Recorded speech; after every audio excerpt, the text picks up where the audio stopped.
Hello and welcome back to another episode of Beyond the To-Do List. I'm your host, Eric Fisher, and this is the show where we talk to the people behind the productivity. This week I'm excited to share with you a conversation I had with Brooke Mcalary, host of the Slow Home podcast, as well as slowyourhome.com. In this conversation, she and I talk about living with intention, the difference between routines and rhythms, as well as slowing down to fully experience where we are and what we're doing, not only for the sake of training our mind to stop trying to speed through everything, but also for the sake of being more effective and attentive on the most important things. If you feel like you're often rushing through life, this episode is for you. This week, it is my privilege to welcome back to the show, Brooke Mcalary. Brooke, welcome back. Hey, thank you, Eric. Thanks for having me back. This has been a long time coming. I wanted to have you sooner, but, you had other things that you were working on, like, say, a podcast. And you also then were working on books. And so I was like, well, it makes more sense for you to come back and when that's actually available. So, and a lot of people really enjoyed the last time you were on. And it was one of those episodes that it was very much in the vein of, I don't want to say minimalism because that's not quite appropriate, though some of it fits. It also has a lot to do with resting and having the appropriate, I don't know, balance, but that's also not a word you use. So let's just say this. You are someone who wrestles and expresses appreciation for the lost art of doing nothing. So yes, absolutely. The lost art of doing nothing is one that I would like to see more of us regain. But, I have to apologize. I don't, I wrestle with those exact same issues of, I can't say balance because I don't jive with balance, and not necessarily talking about minimalism. So it's like, what am I talking about? Yeah. It will be revealed. Well, let's talk about that whole balance thing because it's not a thing for you. Balance to you is like saying there is an even, and this is a retread, by the way. There's an old episode where we talk about this, and you talk about tilting instead of balancing. Let's talk about where you got the inspiration for that, because again, even if people have heard this before from that old episode, I think it's well worth sharing again. I guess the inspiration came from a few strange places, but I have a Slack line I can't remember if I actually mentioned this in our last chat, yes, but I have a Slack line in our backyard. Yeah. And I spend time balancing on my Slack line, so it's basically a tightrope, strung between two low points in our backyard. And it's just great fun exercise, and it's good for balance and good for, concentration and core strength, all those sorts of things. And I would spend this time on my slackline trying to balance, and I realized how exhausting balancing, the act of balancing, was, trying to maintain this even placement, I guess, of all areas of my body over this center point in order to keep me upright. And if I shifted too far one way, if I shifted too far the other way, I would fall, which is fine because it's like 30 centimeters off the ground. It's not a big deal. But it got me thinking about this notion of balance in life, the wider idea of work-life balance, and why it is so exhausting. And it's like a race we can never win, but it's a race that we feel like we have to be a part of. And I realized that trying to have this equal placement of energy and time and attention over all areas of our life in order to remain balanced was exhausting, because most of our energy was actually going into the art of the balance rather than the focus or the presence on the one area that we needed to be paying attention to. I came across this idea of tilting in a blog post on Sarah Wilson's blog, actually, and then she was referencing a study taken in 2009 about women who are able to claim contentment or success as a personal sort of trait that they could see, not in terms of an external trait. And they all spoke in some way or another about this idea of tilting into where they needed to be, which is willfully choosing to not be balanced. If they needed to be with their family, they chose to be fully with their family and ignore the other things that were happening. And similarly, if they needed to tilt into a busy period of work, they tilt into that, understanding that the other areas of their life aren't going to get attention in that moment. And what they realized is they're actually more productive in those times of tilting because they were all present, all in, paying attention. And then they were able to tilt into other areas much more easily without guilt or that kind of, that balance hangover, I guess, of not being everything to everyone.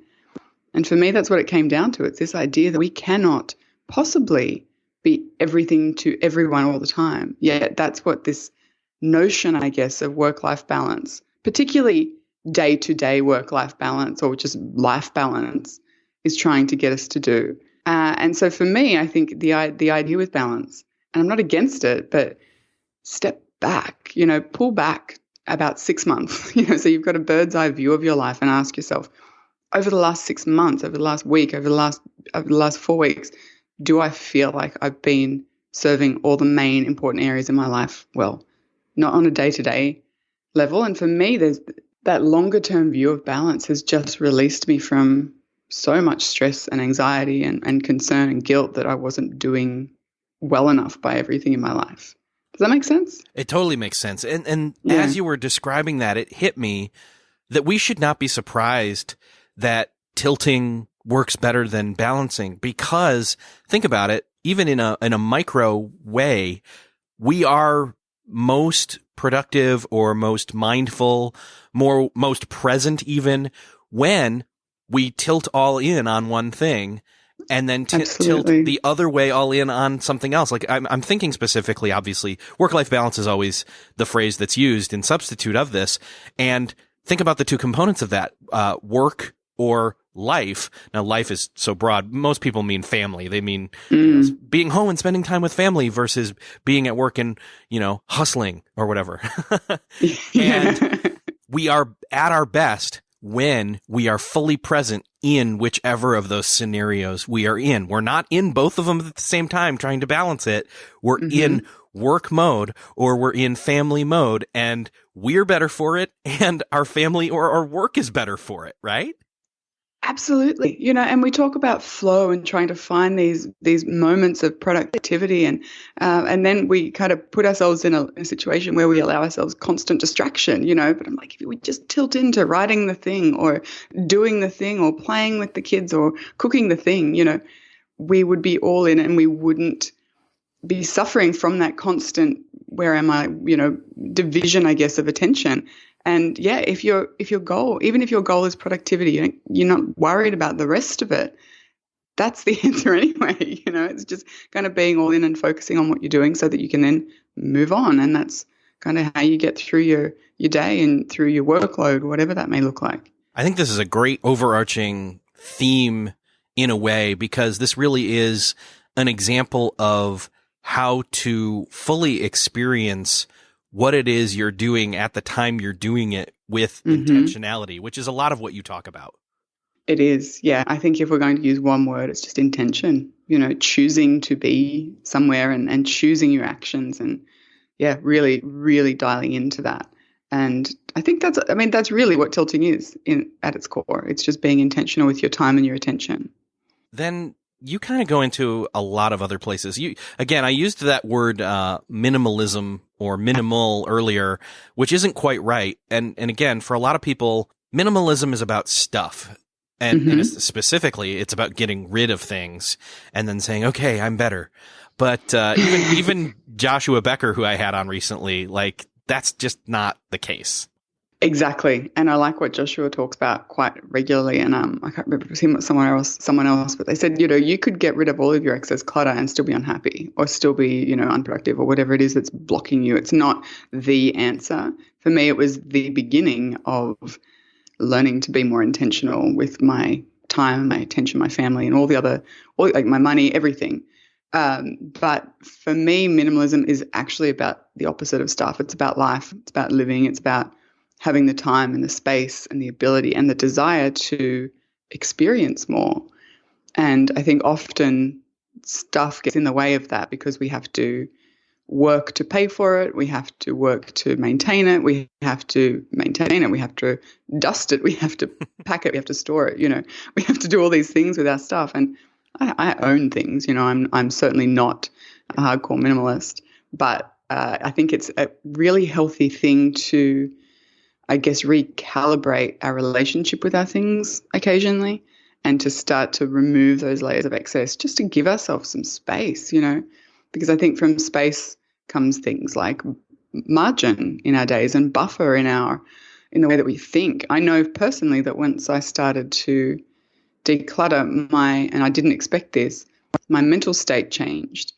All of a sudden I wasn't quite so reactionary. I wasn't quite so, so likely to snap or shout at my kids or, have an argument with my husband. I just had this small extra amount of buffer or space in my days and in my head. And for me, the benefits of simplifying physically are everything that isn't stuff related. Yeah, it's kind of like stripping things down to the bare essentials, the stuff that, most matters. And then once you're at that point, savoring it, Exactly. Enjoying it. We recently inherited a secondhand record player from my parents. And that has been the most enjoyable thing. Yeah, technically, I didn't need it. If I was a hardcore minimalist, I can't carry it in my backpack. It goes well above and beyond 100 items, like that kind of stuff. But it is so enjoyable. And I think that's the thing. You have the ability and the permission and the space to actually enjoy the things that you own and the experiences that you choose to have in your day-to-day life. And they don't need to be big, fancy things either. They can just be everyday things. I often use the example of hanging out the clothes, on the clothesline every morning. I find that a really genuinely beautiful experience, whereas 5 years ago I felt like it was drudgery, but it's just giving yourself the permission to find tiny moments of peace or enjoyment where you otherwise would be rushing through or too overwhelmed to actually notice them. I want to talk about that because that's very much a single tasking item there. But before we go there, I want to ask you this because I think it makes sense to frame it or give it some context first. The word rituals, what is your definition of that word? Yeah, it's an interesting one. It's essentially something that you do in a day-to-day way that is elevated in some way. There's often a lot of spiritual connotations to rituals, but for me, it's about ritualizing maybe even a mundane task and elevating it just that level or two to give it that sense of importance, and it anchors it in your day. And I think when you have a handful of really simple rituals in your day, it's self-care in one way, but it also tells you as you're doing it, this is important. This is something that deserves your attention, and no, don't rush through it. Take the extra 1 minute to savor it. Take the extra time to, look around or take 3 deep breaths or whatever it may be. And I think that having those small rituals brings a sense of mindfulness to your day without having to sit there and practice mindfulness. It really brings, I guess, a center or an anchor to your day. What are some examples of rituals that people may not realize, or what are some examples of things that can become rituals or we can turn into rituals to endow some sort of task with meaning? Or what are some of your favorite rituals for that matter? Yeah, I mean, it can be almost anything, really. I think anything that you find enjoyable or that when you do it, you're like, that felt good. Why don't I do that more? It does my soul good to do that thing. Exactly. Yeah, exactly. And I think it's maybe switching on our awareness to that first is a really good step to start paying attention to those things that do our soul good, But for me, as I mentioned before, it's hanging out the laundry.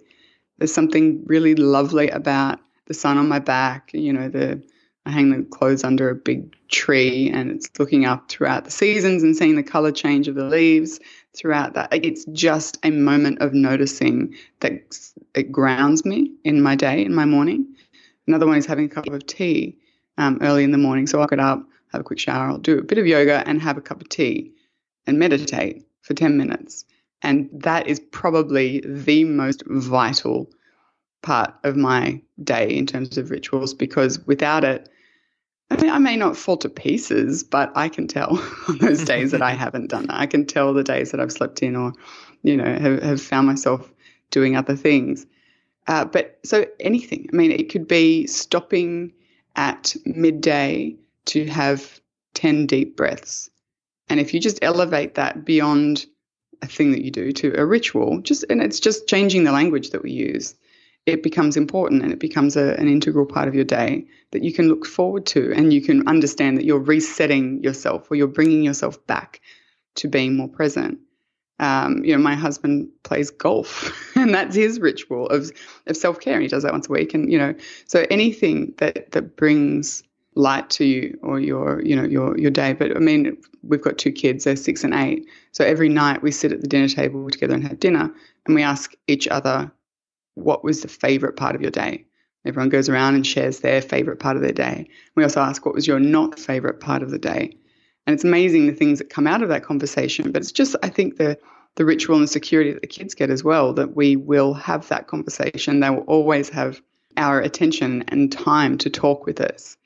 And I think you can extend the idea of ritual to boundaries and things like that as well. But there are a few examples of what I do. One of the things I think, one of the rituals that probably shifted so much for me over the years is morning pages. And I'm not practicing them at the moment as I used to, but I would get up and instead of doing yoga, I would do my morning pages. And it would be, the 3 free written, handwritten, long form pages of complete stream of consciousness writing. And that was illuminating beyond words. So anything can become a ritual. Writing a to-do list can be a ritual if you make it. And I talk a bit about that in the book as well. Spending time really kind of evaluating and making it a very short one, by the way, list-wise, which I really appreciated. So single tasking is almost like hand in hand with this ritual. Like, I really believe a ritual is not necessarily a ritual in my mind if you're, well, I guess this is debatable. A single tasking thing, for example, I'll go back to your hanging the clothes on the line.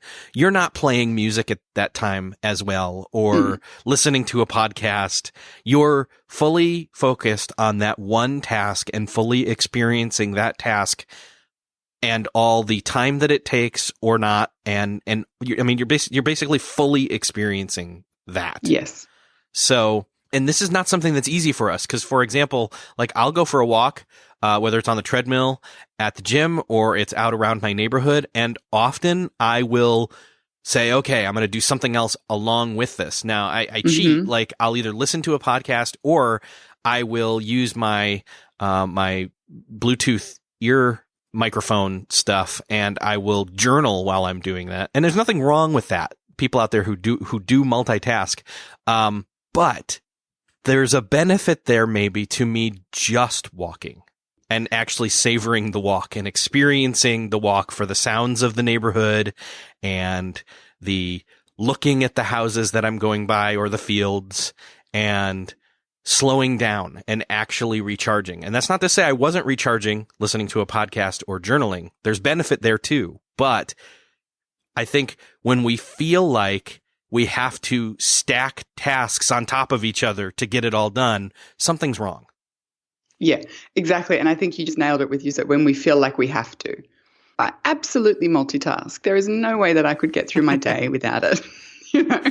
So I'm by no means expecting that, that if we single task our way through an entire day, that we would somehow manage to, find 50 spare hours in a day.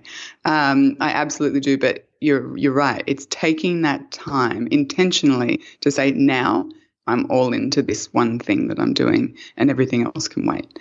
And it is a genuine recharge. And what I find is if I go for a walk or, sit quietly, without all the additional stuff coming in, so much starts to come out and to rise up and bubble away in my brain. And I think that if we don't give ourselves those times, those moments of slow, of quiet, of recharge throughout the day, all of the stuff that's kind of just ticking away in our minds never gets the opportunity to be fully thought or to be fully felt or to actually come to any kind of realization, because there's just constant stimulus coming in. So for me, I will often have, really solid ideas or come to an understanding when I'm going for a walk or when I'm having these moments of single tasking. And I think that is the power of them. It's giving ourselves permission to not feel like we have to constantly be achieving and kicking big goals and doing 15 things at once. I think I really like the way that you framed it. It's not bad. It's not inherently bad. I absolutely go for walks and listen to podcasts or music sometimes because that's something I enjoy and I learn from it, or I'm enriched by it, or it makes me laugh. And I think it's also adding to our day, or removing from our day just a pocket of time where we can do that one thing and feel like we have permission, because we do. It's okay to just do one thing.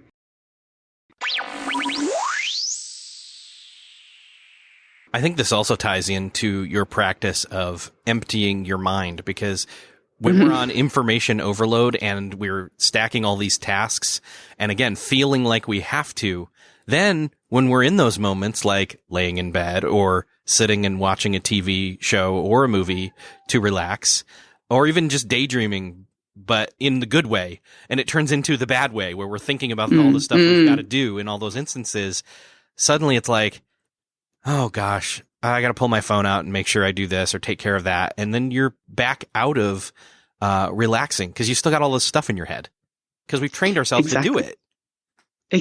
Exactly. And you think about, the way we operate throughout the day, it is a constant simulation.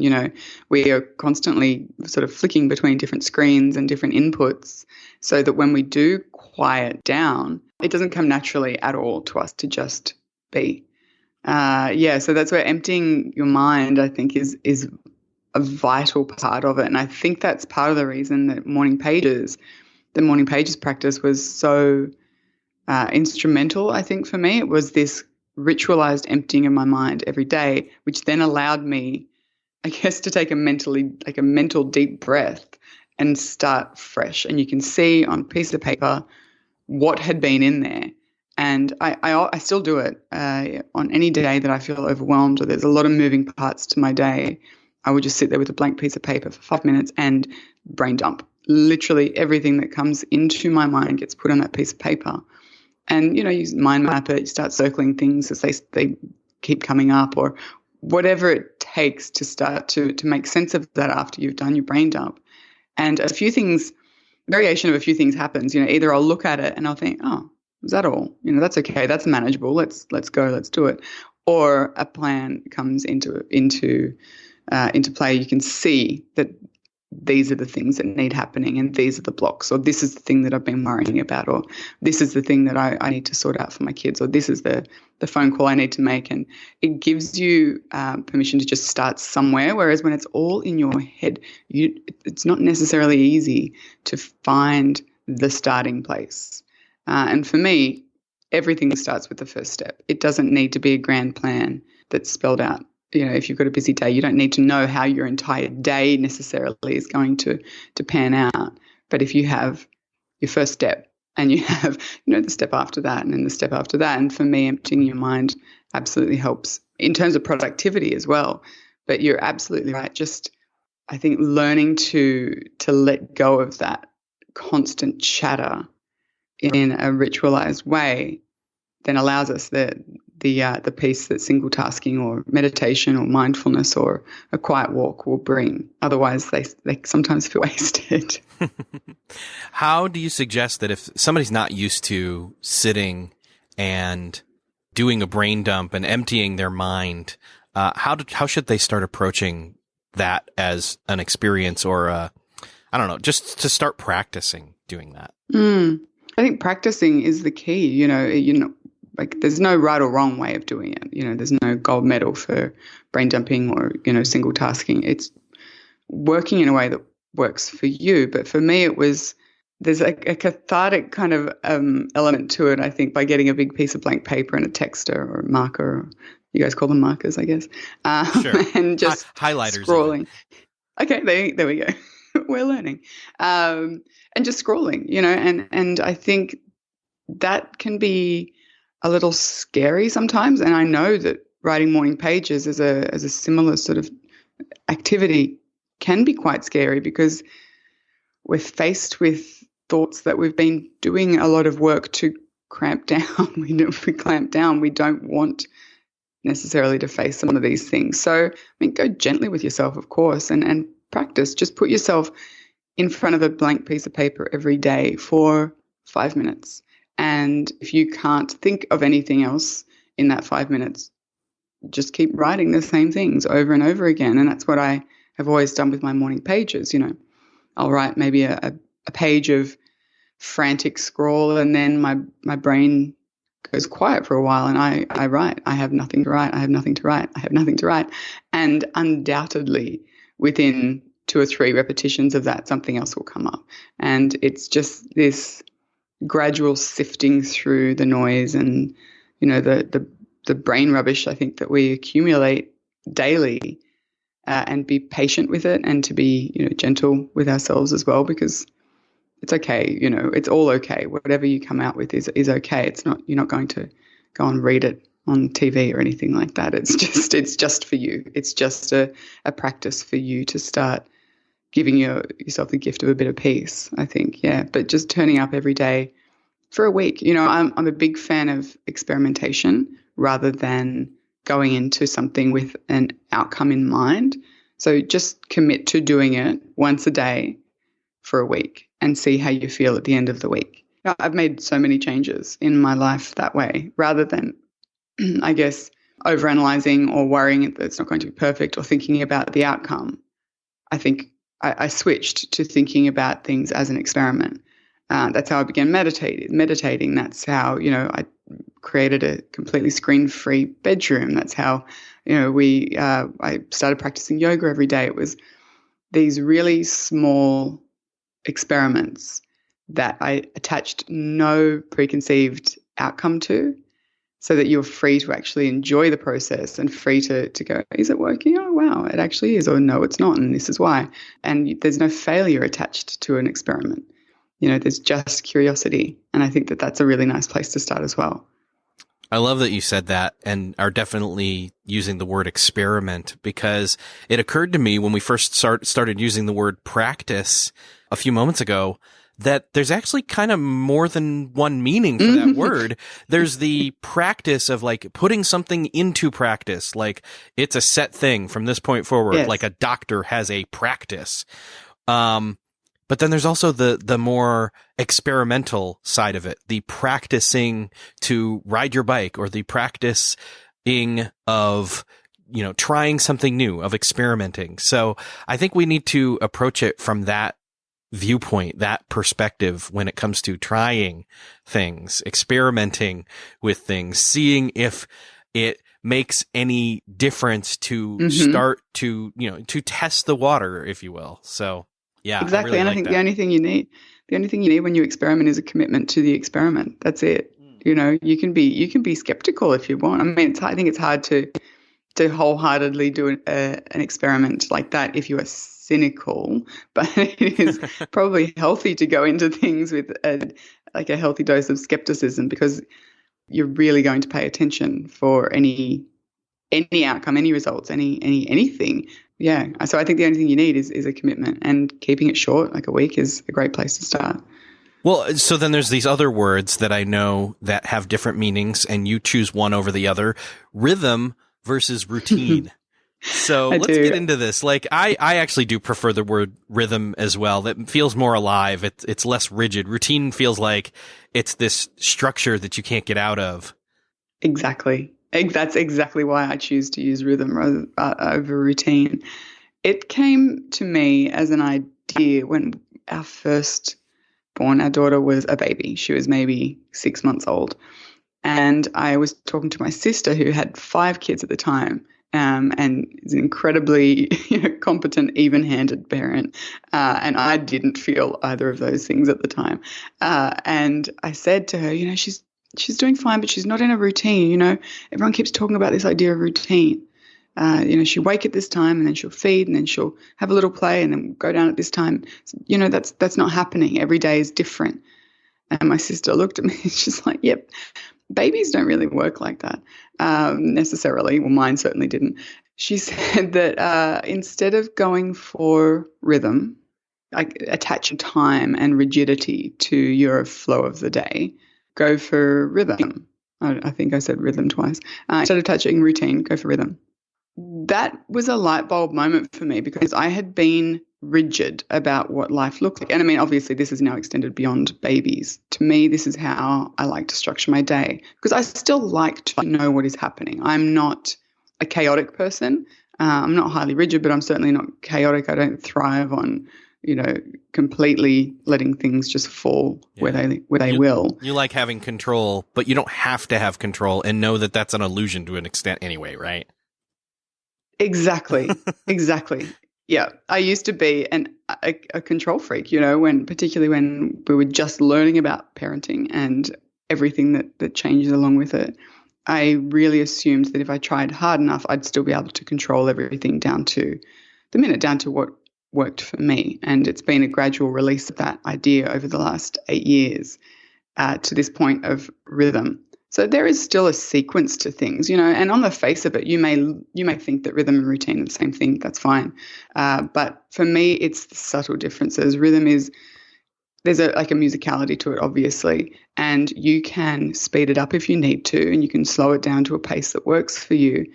And if you miss a step in your rhythm, it's okay. Whereas when I was trying to form this routine to my life, if I missed a step or if I slept in or if I wasn't feeling energetic or whatever it was, if a meeting ran late, I would feel like I was failing because I was always behind.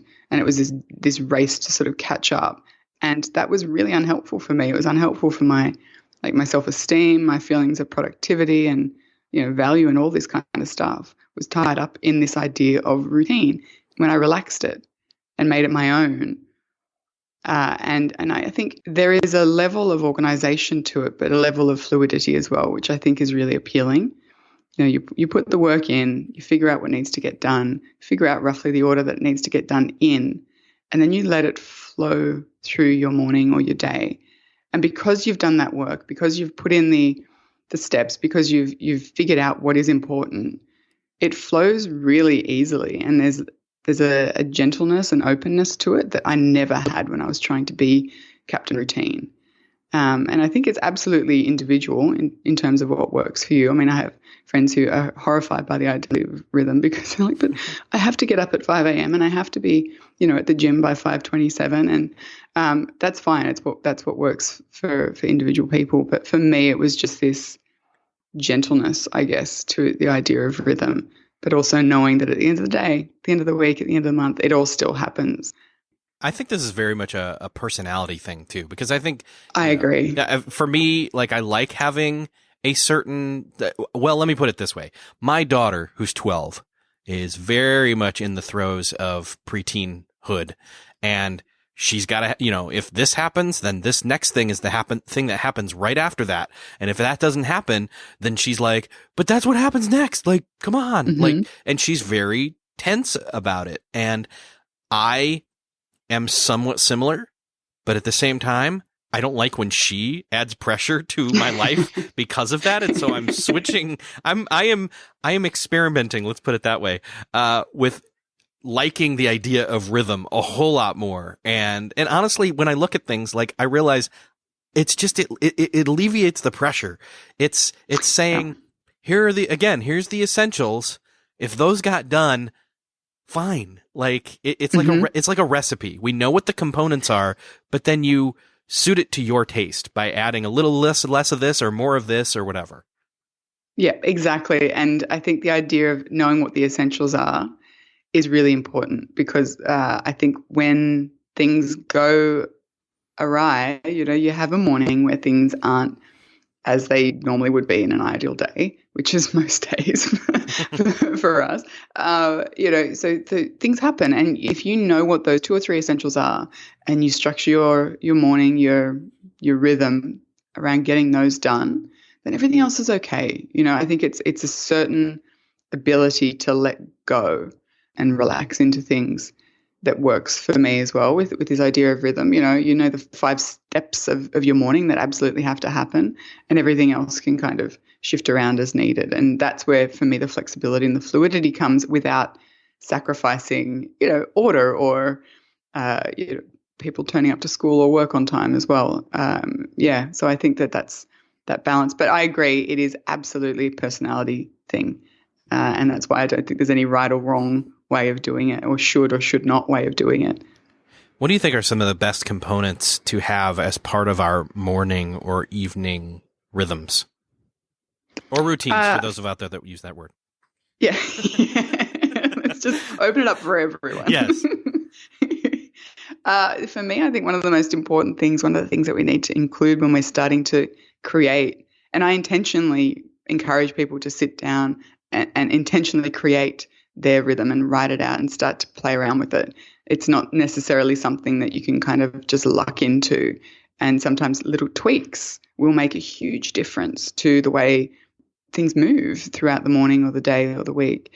But for me, one of the things I always ask people to do is to imagine the perfect, and a quote unquote perfect day, not a holiday kind of day, not a vacation day, but your perfect work, like normal life day.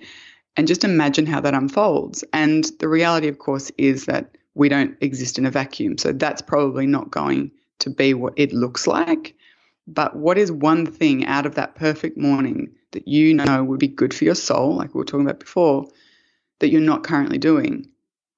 Then add that to your morning rhythm or your evening rhythm or your weekly rhythm. Just make sure there is something in that rhythm that works for you and that is going to refresh you or fill you up. And it can be something really small, like getting up 10 minutes early and having that cup of tea by yourself in the quiet, reading a couple of pages of a book, or having a bubble bath at night, or, taking a 10-minute meditation break, or whatever it may be.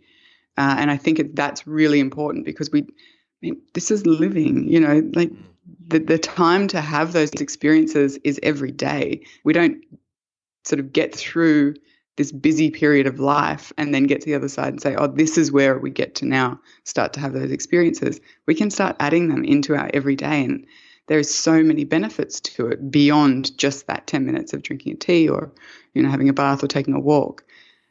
So for me, that's vitally important for people to just add that tiny moment of self to their rhythms.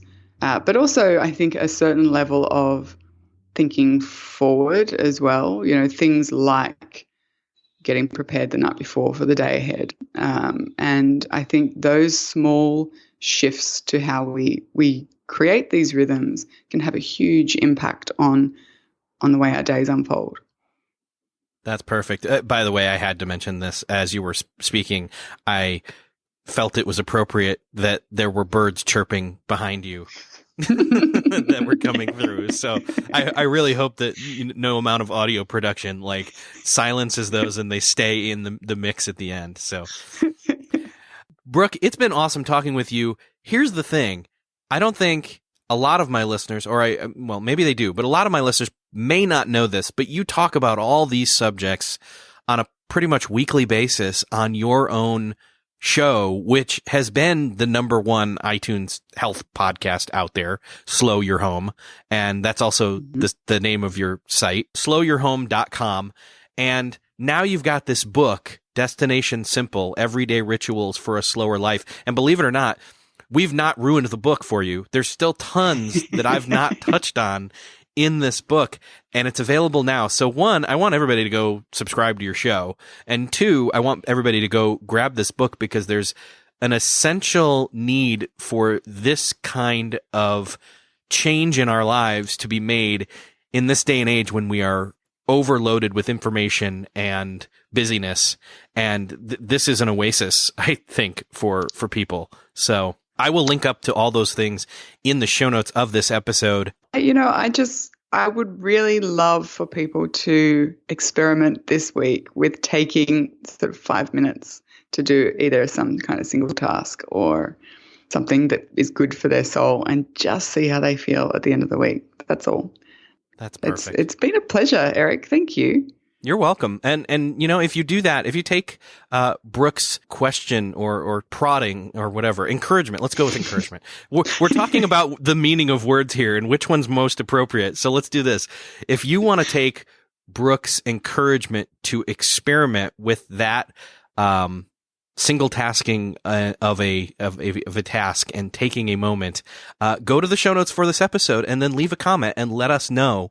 I would personally love to hear it. And in fact, I'll do it myself, and I'll leave my ritual and my experience there. So, Brooke, thanks so much for being back on the show.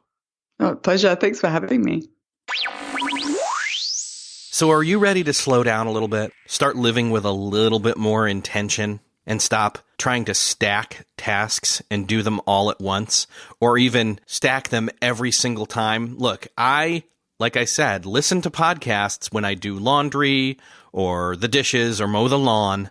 But once in a while, and more often than not, recently, I am trying to do those things without doing something else on top of it, like an entertainment factor or even an education factor listening to something. I want to be there. I want to slow down. I want to be present with myself and let myself think the thoughts that I need to think. I think this is even a great creativity tool to stand and do the dishes or fold the laundry or to ride or push mow your lawn without external stimulus, and let the feelings and the thoughts flow and see what comes about. See what happens. See what bubbles up to the top in terms of ideas or thoughts or feelings that you could use for your next thing that you're creating.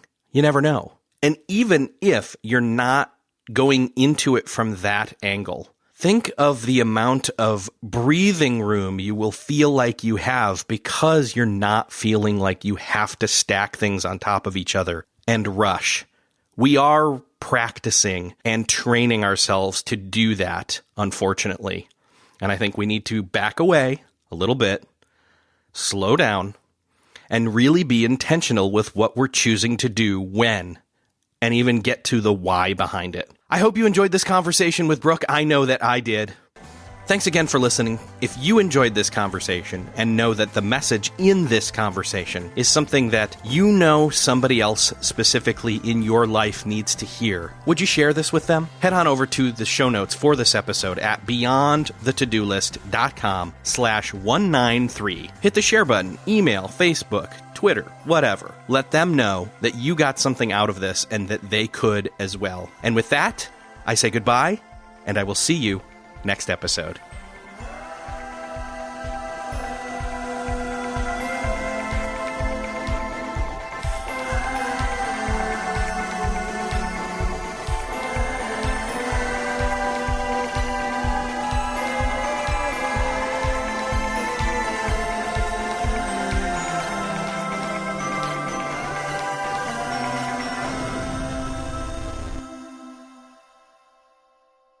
Beyond the To-Do List is a proud member of the Noodle Mix Network. Find more of our award-winning and award-nominated podcasts to make you think, laugh, and succeed at noodle.mx.